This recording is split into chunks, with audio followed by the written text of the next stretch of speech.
හවස 6යි. මේ ශ්‍රී ලංකා ගුවන් විදුලි සංස්ථාවයි. මෙන්න ප්‍රවෘත්ති. සංස්කරණය මොහන් පෙරේරා. ප්‍රකාශය හිමානන්ද රාජපක්ෂ. පිළිකාකාරක පොල්තෙල් පිළිබඳ විමර්ශනය කිරීමට විශේෂ පොලිස් කණ්ඩායමක්. නැගෙනහිර මුහුදට හානි කළ MT ඩයමන්ඩ් නෞකාවෙන් රුපියල් බිලියන 3කට වැඩි වන්දිල්ලයි. පාස්කු ප්‍රහාරයට වගකිව යුතු අයගේ දේපළ රාජසන්තක කොට වින්දිතෙන්ට වන්දි ගෙවීමට යයි. වතුකම්කරුවන්ට රුපියල් 10ක දෛනික වැටුප හිමි වෙයි. දුම්රිය වර්ජනය අවසන්. උසස් පෙළ ඔක්තෝබරයේදීත් සාමාන්‍ය පෙළ ජනවාරියේදීත් පැවැත්වීමට සැලසුම්. රජරට සේවයෙන් බිහි වූ කලාකරුවන් 16 දිනකට උපහාර. බ්‍රිතාන්‍යයේ පිලිප් කුමරු අභාව ප්‍රාප්ත වෙයි. ක්‍රීඩා තහනම් උත්තේජක පිළිබඳ සොයා බැලෙන රසායනාගාරයක් විවෘත කෙරේ. ආන්දෝලනයට තුඩු දුන් විෂ සහිත පොල්තෙල් සම්බන්ධයෙන් පරීක්ෂණයක් සිදු කිරීමට සහකාර පොලිස් අධිකාරීවරයෙකුගේ ප්‍රධානත්වයෙන් විශේෂ පොලිස් කණ්ඩායමක් පත් කර තිබේ. නීතිපතිවරයාගේ උපදෙස් පරිදි අපරාධ පරීක්ෂණ දෙපාර්තමේන්තුව මෙම 10 දෙනෙකුගෙන් යුත් කණ්ඩායම පත් කර ඇත. මේ අතර MT නිව් ඩයමන්ඩ් ඉන්ධන නෞකාවෙන් මෙරට මුහුදු ප්‍රදේශයට සිදු වූ තෙල් කාන්දුව නිසා ඇති වූ සමුද්‍ර දූෂණයට වන්දිල්ලා නෞකාවේ හිමිකරුවන් වෙත දැනුම් දීමක් කර තිබේ. ඒ වෙනුවෙන් නීතිපතිවරයා රුපියල් බිලියන 3.42ක වන්දයක් ඉල්ලා එම නැව අයත් සමාගමේ නීතිඥවරුන්ට අදාළ දැනුම් දීම කර ඇත. ඉකුත් වසරේ සැප්තැම්බර් 3 වෙනිදා මෙම නැව නැගෙනහිර වෙරළේ සිරවිය. ගිනි ගනිමින් තිබූ නැව එම මාස 11 වෙනිදා නිවා දැමීමට මෙරට නාවිකාංශ හා ගිනි නිවනාංශ ක්‍රියා කළේය. පාස්කු ප්‍රහාරයේ වැරදිකරුවන්ට ඉක්මනින්ම නඩු පවරන බව අමාත්‍ය ආචාර්ය සරත් වීරසේකර මහතා අද පාර්ලිමේන්තුවේදී කීවේය. නීතිපතිවරයා සඳහා ක්‍රියා කරමින් සිටී. මේ සම්බන්ධව රාජ්‍ය විසින් ක්‍රියාත්මක කරනු ලබන විමර්ශන තවදුරටත් සිදු කෙරේ. යහපාලන රාජ්‍ය සිටි සහ එම රාජ්‍යයට සහාය දැක්වූ සියලු දෙනා මෙම ප්‍රහාරයට වගකිව යුතුය. 2017 සිට 2019 දක්වා ස්ලාමාන්තවාදයේ මෙරටේ පවතින බවට තොරතුරු බුද්ධ්‍යංශ ලබා දී තිබියදීත් ඊට අදාළ පිරිස් අත්අඩංගුවට ගෙන නොමැත. ප්‍රහාරයට වගකිව යුතු අයට දඬුවම් කරන අතර ඔවුන්ගේ දේපළ රාජසන්තක කෙරේ. වින්දිතෙන්ට වන්දි ගෙවීමට එම රාජසන්තක කළ දේපළ යොදා ගැනේ. වැටුප් පරිපාලක සභාව අනුමත කළ වතුකම්කරුවන්ගේ දෛනික වැටුප වතු සමාගම් අද ගෙවනු ලැබිය. ඒ අනුව දිනක මූලික වැටුප රුපියල් 900ක් ලෙසද අයවැය දීමනාව රුපියල් 100ක් ලෙසද එම ගෙවීම් සිදු කළේය. මීට පෙර ඔවුන්ගේ දෛනික වැටුප රුපියල් 750ක් විය. මෙම රුපියල් 16 ගෙවීම් සම්බන්ධයෙන් දිගු කාලක් පුරා වතු සමාගම් හා වතු වෘත්තීය සමිතිය අතර සාකච්ඡා පැවැත්විණි. මේ 2021 වසරේ අයවැය යෝජනාවකි. මෙම වැටුප් ලබා දීමට ක්‍රියා කළ රාජ්‍යයට සහ වතු වෘත්තීය සමිතිවලට ස්තුතිය පළ කරන බව වතු කම්කරුවෝ පැවසුවහ. ජනාධිපති ගෝඨාභය රාජපක්ෂ මැතිතුමාගේ උපදෙස් පරිදි අග්‍රාමාත්‍ය මහින්ද රාජපක්ෂ මහතාගේ මැදිහත් වීමෙන් වතු කම්කරුවන්ට රුපියල් 1000ක් වූ දිනක වැටුප අද ගෙවූ බව ලංකා කම්කරු කොංග්‍රසයේ මහලේකම් රාජ්‍ය අමාත්‍ය ජීවන් තොණ්ඩමන් මහතා පැවසිය. හැටන් කොටගල ලංකා කම්කරු මුලස්ථානයේ පැවති විශේෂ මාධ්‍ය හමුවකදී ඔහු මේ බව කීවේය. මෙම වැටුපට සියලු දීමනා හා අනිකුත් දීමනාද ඇතුළත්ය. මේ වසරේ අපොස උසස් පෙළ විභාගය ලබන ඔක්තෝබර් මාස 4 වෙනිදා සිට 30 වෙනිදා දක්වා පැවැත්වෙන බව අධ්‍යාපන අමාත්‍ය මහාචාර්ය ජී.එල්. පීරිස් මහතා පවසයි. මෙවර 5 වෙනි ශිෂ්‍යත්ව විභාගය ඔක්තෝබර් මාස 3 වෙනිදා පැවැත්වීමට සැලසුම් කර ඇත. මේ වසරට අදාළ අපොස සාමාන්‍ය පෙළ විභාගය ලබන වසරේ ජනවාරි අවසාන සතිය ආරම්භ කිරීමට නියමිත බව අධ්‍යාපන අමාත්‍යාංශයේ අද පැවති මාධ්‍ය හමුවකට එක්වමින් අමාත්‍යවරයා පැවසිය. මේ ප්‍රවෘත්ති ප්‍රකාශය ශ්‍රී ලංකා ගුවන් විදුලි සංස්ථාවෙන්. People's Bank Digital Banking නියම නිදහසකට.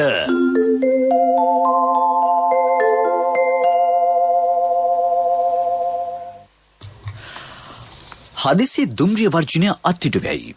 ඒ අනුව නියමිත කාලසටහනට අනුව දුම්රිය දහවනය සිදුවන බව ප්‍රවාහන අමාත්‍යාංශයේ ලේකම් මොන්ටි රණතුංග මහතා ජාතික ගුවන් විදුලියට පැවසිය. දුම්රිය එන්ජින් රේදුරන්ගේ සංගමය හා දුම්රිය නියාමකවරුන්ගේ සංගමය මෙම වර්ජනය ආරම්භ කර තිබිනි. කෙසේ වුවත් තම ඉල්ලීම් වලට යහපත් ප්‍රතිචාර නොලැබුණොත් යලිත් වෘත්තීය සමිති ක්‍රියාමාර්ගයක් ගන්නා බව එම සංගමය කියයි. සද්ධම්මවාහි ධර්ම සංනිවේදන මාධ්‍ය පුහුණු සාධකපත්‍ර පාඨමාලාව ලබන මැයි මාස 12 වෙනිදා ආරම්භයි.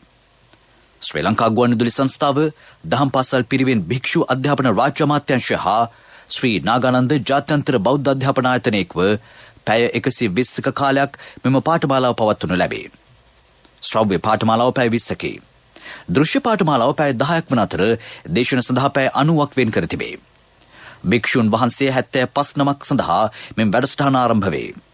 දේශන මෙහෙයවීම හා මෙම වැඩසටහනේ ප්‍රධානත්වය ශ්‍රී ලංකා ගුවන්විදුලි සංස්ථාව සතු වේ. පිරිවෙන් අධ්‍යක්ෂ ශාස්ත්‍රපති පූජ්‍ය වටිනාපහ සෝමානන්ද ස්වාමින් වහන්සේ, ජාතික පිරිවෙන් උපදේශක දර්ශනපති පූජ්‍ය දොඩම්පහළ රාහුල ස්වාමින් වහන්සේ සහ පූජ්‍ය මහාචාර්ය ඉන්දුරාගාරේ ධම්මරත්න ස්වාමින් වහන්සේ මෙම වැඩසටහනේ ප්‍රධානත්වය දරයි. ශ්‍රී ලංකා ගුවන්විදුලි සංස්ථාවේ අධ්‍යක්ෂන් බාල් චන්ද්‍රපාල ලීනගේ මහතාගේ සංකල්පයකට අනුව ක්‍රියාත්මක මෙම වැඩසටහන පිළිබඳ විශේෂ සාකච්ඡාවක් අද ශ්‍රී ලංකා ගුවන්විදුලි සංස්ථාවේදී පැවැත්වින. ශ්‍රී ලංකා ගුවන්විදුලි සංස්ථාවේ රජරට සේවයට වසර 42ක් පිරීම නිමිත්තෙන් අද දිනේ වැඩසටහන් රාශියක් සංවිධානය කර තිබේ. ඒ අනුව පසුරු 7ට රජරට සේවයෙන් බිහි වූ කලාකරුවන් 16 දෙනෙකුට උපහාර පිරිනැමීම සිදු කෙරේ. අනුරාධපුර පළාත් ශ්‍රවණාගාරයේ පැවැත්වෙන මෙම වැඩසටහනේ ප්‍රධාන ආරාධිතයා ලෙස ජනමාධ්‍ය අමාත්‍ය කිහිලි රමුක්වැල්ල මහතා සහභාගී වෙයි. ශ්‍රී ලංකා ප්‍රංශ මිත්‍රත්ව සහයෝගිතා ව්‍යාපෘති යටතේ රජරට සේවා නව රංගශාලාව ඉදිකිරීමේ කටයුතු අද පෙරවරුවේ ආරම්භෙනි. එහිදී අදහස් දැක්වූ අමාත්‍ය කිහිලි රමුක්වැල්ල මහතා පැවසුවේ මෙම රංගශාලාව සමස්ත රජරටටම සුවිශේෂී ස්ථානයක් වනු ඇති බවයි. මේ ඉදිකිරීම කඩිනමින් අවසන් කිරීමට වැදගත් වනු ඇත. රංගශාලාව සඳහා සියලු නවීන තාක්ෂණය කරන බව ඔහු කීවේය. තවත් වසර 4කින් සියවස සම්පූර්ණ කරන ගුවන්විදුලිය ජනතාවට ලබා දුන් පරිකල්පන ශක්තිය, දැනුම, කුසලතාව, රසය, සංගීත ඥානය, සමාජ විඥානය තවදුරටත් පෝෂණය කරමින් ඉදිරියට පවත්වාගෙන යාම රාජ්‍ය අරමුණ බව ශ්‍රී ලංකා ගුවන්විදුලි සංස්ථාවේ අධ්‍යක්ෂන් බාල් චන්ද්‍රපාල ලීනගේ මහතා පවසයි. ඉදිරියේදී ජනතාවගේ අදහස් වලට අනුකූලව වෙනස්කම් රැසක් සමග විශේෂ වැඩසටහන් රාශියක් ගෙනීමට ජාතික ගුවන්විදුලි ක්‍රියා කරමින් සිටී. සංනිවේදන ආයතනයක් යනු ජනතාව ඉදිරියේ ඇති මහා වේදිකාවක් බවද ඔහු කීවේය. සමස්ත රටම ආවරණය කරන්නේ ජාතික ගුවන්විදුලියේ නාලිකා පමණක් බව ඔහු සඳහන් කළේය. ජනතාවට වස දෙන ආයතන කවරේදයි හෙළි කරන ලෙස බල කරමින් සමාජවාදී තරුණ සංගමය අද උද්ඝෝෂණයක් පැවැත්විය. ශ්‍රී ලංකා ප්‍රමිති ආයතනයේ පිවිසුම් මාර්ගයේ අභියස එය පැවැත්විනි. ප්‍රමිති ප්‍රධානිය පැවසූ පරිදි ජනතාවට විශේෂ සහිත ආහාර ලබා දෙන්නේ කුමන ආයතනදයි හෙළි කළ යුතු බව උද්ඝෝෂකයෝ පැවසූහ. එම ආහාර ගෙන්වන අයට දඬුවම් දිය යුතු බවද ඔහු අවධාරණය කළහ.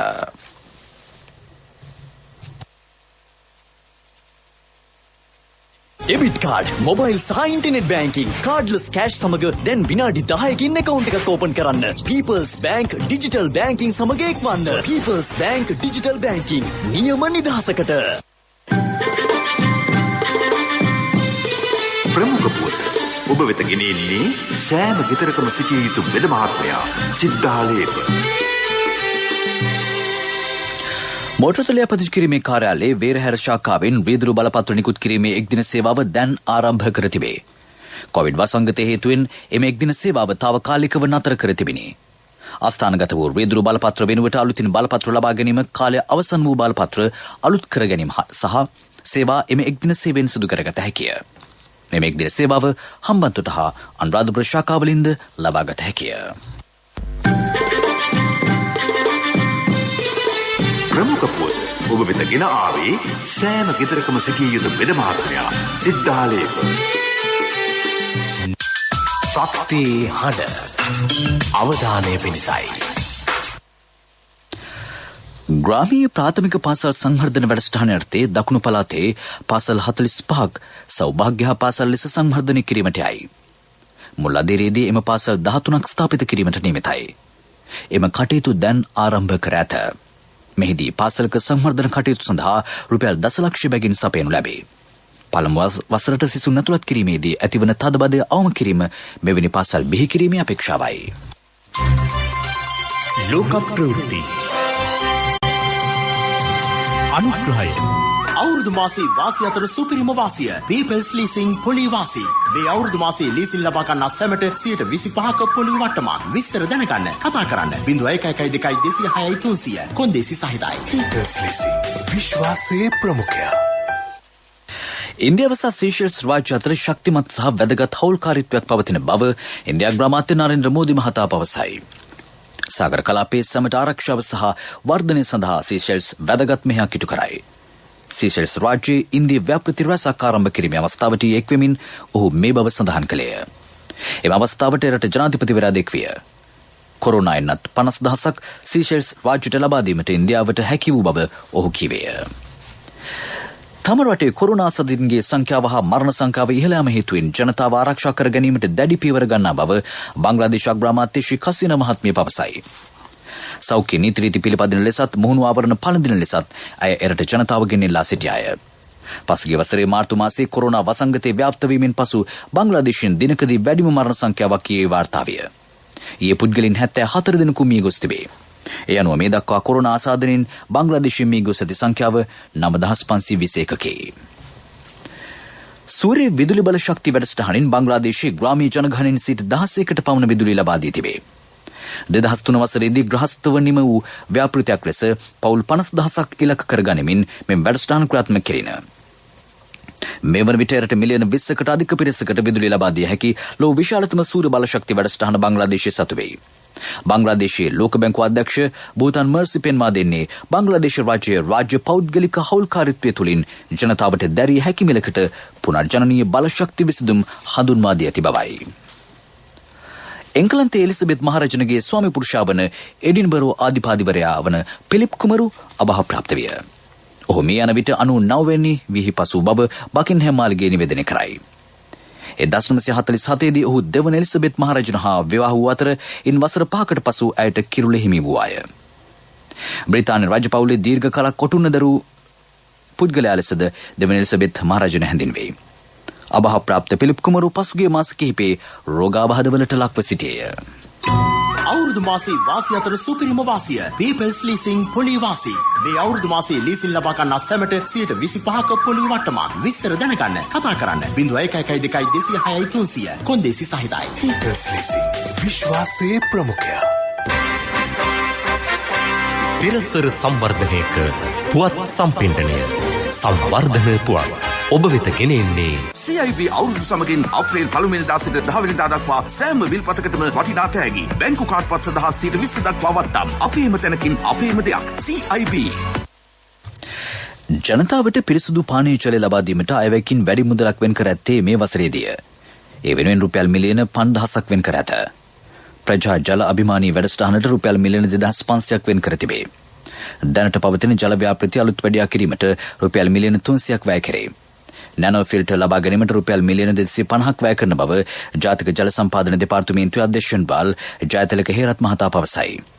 ගම්මාන 123ක පානීය ජල ව්‍යාපෘති අවසන් කර තිබේ. තවත් ගම්මාන 155ක එම ව්‍යාපෘති මේ වසරේදී ආරම්භ කෙරේ. පෙරසර සංවර්ධනයක පුවත් සම්පින්ඩනය සංවර්ධන පුවත් ඔබ වෙත ගෙන ආවේ CIB අවුරුදු සමගින් අප්‍රේල් 1 වෙනිදා සිට 10 වෙනිදා දක්වා සෑම විල්පතකටම වටිනා තෑගි බැංකු කාඩ් පත් සඳහා 20% දක්වා වට්ටම් අපේම තැනකින් අපේම දෙයක් CIB. ක්‍රීඩා පුවත්. තහනම් උත්තේජක පිළිබඳ සොයා බැලෙන රසායනාගාරයක් සුගතදාස ක්‍රීඩා සංකීර්ණයේ විවෘත කෙරේ. නව ක්‍රීඩා සැලැස්මක් සමග රට තුළ නව ක්‍රීඩා සංස්කෘතියක් ගොඩනගන බව මේ අවස්ථාවට එක් වූ අමාත්‍ය නාමල් රාජපක්ෂ මහතා කීවේය. ඒ සඳහා මෙම තහනම් උත්තේජක නිවාරණ මධ්‍යස්ථානයට විශේෂ වගකීමක් පැවරෙන බව ඔහු සඳහන් කළේය. ක්‍රීඩකවන්ගේ විනය සහ ඔවුන් යහපත් ලෙස ජාත්‍යන්තර ක්‍රීඩා තරඟ සඳහා යොමු කිරීමට මෙම මධ්‍යස්ථානය වැදගත් වේ. ශ්‍රී ලංකා ක්‍රිකට් ආයතනයේ මෙහෙවන ප්‍රධානතම එක්දින ක්‍රිකට් තරඟාවලියේ අවසන් මහා තරඟයට සුදුසුකම් ලැබීමට රාගම ක්‍රීඩා සමාජය සමත් විය. අද පැවති දෙවන අවසන් පූර්ව තරඟයේදී ශ්‍රී ලංකා යුද හමුදා කණ්ඩායම හමුවේ ලකුණු කඩලු 8ක ජයක් වාර්තා කිරීමට ඔවුන්ට හැකි විය. මුලින් පන්දුවට පහර දුන් යුද හමුදා පිළ සියලු දෙනා දැවි රැස් කළේ ලකුණු 178ක් පමණි. රාගම පිළ ඕවර් 39 පන්දු දෙකකදී කඩලු දෙකකට ලකුණු 179ක් රැස් කළේය. එහිදී සමින්ද ප්‍රනාන්දු ලකුණු 99කට දුවද්දී දැවි ගියේය. ව්‍යාපාරික පුවත් ඔබ වෙත ගෙන එන්නේ මේ අලුත් අවුරුද්ද ගනුදෙනු නැකතට NSB අපත් එක්ක ගනුදෙනු කරන ඔබට වාසි රැසක් 14 වෙනිදා උදේ 8ත් 9 අතර ඩෙබිට් කාඩ් එකෙන් ඔන්ලයින් ගනුදෙනු කරලා 10%ක කෑෂ්බැක් වාසි ලබා ගන්න. 15 වෙනිදා අපේ ඕනෑම ශාඛාවකට පැමිණ ගනුදෙනු කරන ඔබට රසබර කෑම වට්ටෝරු පිරුණු පොතක් හෝ අභ්‍යාස පොත් කට්ටලයක්. රබර් ක්ෂේත්‍රයේ වෙනුවෙන් ඉදිරියේදී මහා පරිමාණ ආයෝජන රැසක් මෙරට සිදු කරනු ඇතැයි රාජ්‍ය අමාත්‍ය කනක හේරත් මහතා පවසයි. අම්පාර, බදුල්ල, මොන්රාගල දිස්ත්‍රික්කවල රබර් ව්‍යාප්ත කිරීම කෙරෙහි අවධානය යොමු කර ඇත. හම්බන්තොට දිස්ත්‍රික්කයේ මහා පරිමාණ ටයර් කර්මාන්ත ශාලාවේ නිෂ්පාදන තව නොබෝ දිනකින් ආරම්භ කිරීමට නියමිතයි. නව කර්මාන්ත බිහිවීමත් සමග දේශීය රබර් කිරි නිෂ්පාදනය ඉහළ යා යුතුය. රබර් වගාකරුවන් දිරිගැන්වීම වෙනුවෙන් ලබා දෙන ප්‍රතිපාදන සහනාධාරය ඉහළ නංවා ඇතැයිද ඔහු කියයි. ව්‍යාපාරික පුවත් ඔබ වෙත ගෙන ආවේ මේ අලුත් අවුරුද්ද ගනුදෙනු නැකතට NSB අපත් එක්ක ගනුදෙනු කරන ඔබට වාසි රැසක් 14 වෙනිදා උදේ 8ත් 9 අතර ඩෙබිට් කාඩ් එකෙන් ඔන්ලයින් ගනුදෙනු කරලා 10%ක කෑෂ්බැක් වාසි ලබා ගන්න. 15 වෙනිදා අපේ ඕනෑම ශාඛාවකට පැමිණ ගනුදෙනු කරන ඔබට රසබර කෑම වට්ටෝරු පිරුණු පොතක් හෝ අභ්‍යාස පොත් කට්ටලයක්. ආර්ථික පුවත් ආවරණය යුතුකම් වගකීම් එක්ක සල්ලි ඉතුරු කරන්න ලේසි නෑ. ඔබේ ස්ථාවර තැන්පතෝට ආකර්ශනීය පොලියක් හා ආරක්ෂාවක් දෙන්න අපි පොරොන්දු වෙන්නේ ඒකයි. LOLC Finance ස්ථාවර තැන්පතු ඉතිරිය උතුරන්න. 2001 දෙසැම්බර් 13 වෙනි දින නීතිගත කරන ලද LOLC Finance PLC ICRA Lanka limited වෙතින් SLA ස්ථාවර ශ්‍රේණිය ලබා ඇත. 2011 අංක 42 දරන මුදල් ව්‍යාපාර පනත යටතේ ශ්‍රී ලංකා මහා බැංකුවේ මුදල් මණ්ඩලය වෙතින් බලපත්‍රලාභී මුදල් සමාගමකි. අන්තර්ජාතික හා දේශීය වෙළඳපළවලට සිදු කෙරෙන ඩිජිටල් ටෝකන මුදල් ව්‍යුහයේ භාවිතයේදී පරිස්සම් විය යුතු බව ශ්‍රී ලංකා මහා බැංකුව ජනතාවට අවවාද කරයි. විශේෂයෙන් ඊට අදාළව ආයෝජනය කිරීම අවදානම් බව එම බැංකුව පෙන්වා දෙයි. මෙම ඩිජිටල් ටෝකන මුදල් ව්‍යුහය පරිගණක තුලින් ජනනය කිරීම හෝ එවැනි මුදල් හුවමාරු කෙරෙන අන්තර්ජාල වෙළඳපළ හරහා ලබාගත හැකිය. මේවා අප්‍රකාශිත විද්‍යුත් මුදල් ලෙස හැඳින්වේ. බහුල වශයෙන් භාවිතා වන එවැනි මුදල් වර්ගයක් වන්නේ බීට්කොයින්ය. ඊට අමතරව එතේරියම් සහ ලිට්කොයින් ඇතුල් වෙයි. මෙරට තුළ මෙවැනි මුදල් ගනුදෙනු සඳහා නියාමන ආරක්ෂාවක් නොමැති බවද අවධාරණය කෙරේ. ආර්ථික පුවත් ආවරණය අයියෝ ආද අප්පා මේ යන්නේ නෑනේ මේ ඔය වසන්තයි යන්නේ ඇයි මල්ලි මොකද හදිස්සිය නෑ ඉතින් සල්ලි තමයි හදිස්සිය ඇත්තද හැබැයි සල්ලි හදිස්සි වුණාට මල්ලි හදිස්සි වෙන්න එපා ඕනම LOLC Finance ශාඛාවක 3 wheeler එකේ පොත තියලා එවලේම සල්ලි ගන්න LOLC Finance වීල් පොතට කෑෂ් වීල් පොතට ඉවිලෙම කෑෂ් අතට.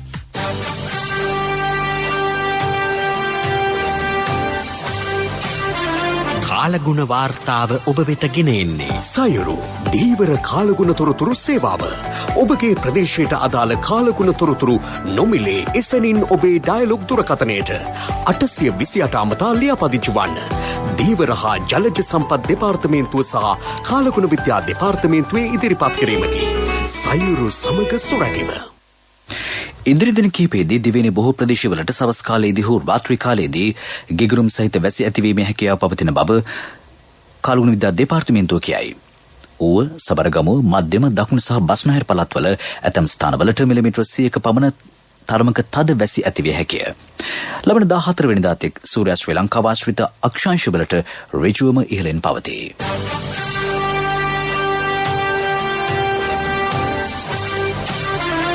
කාලගුණ වාර්තාව ඔබ වෙත ගෙන ආවේ සයුරු දීවර කාලගුණ තොරතුරු සේවාව.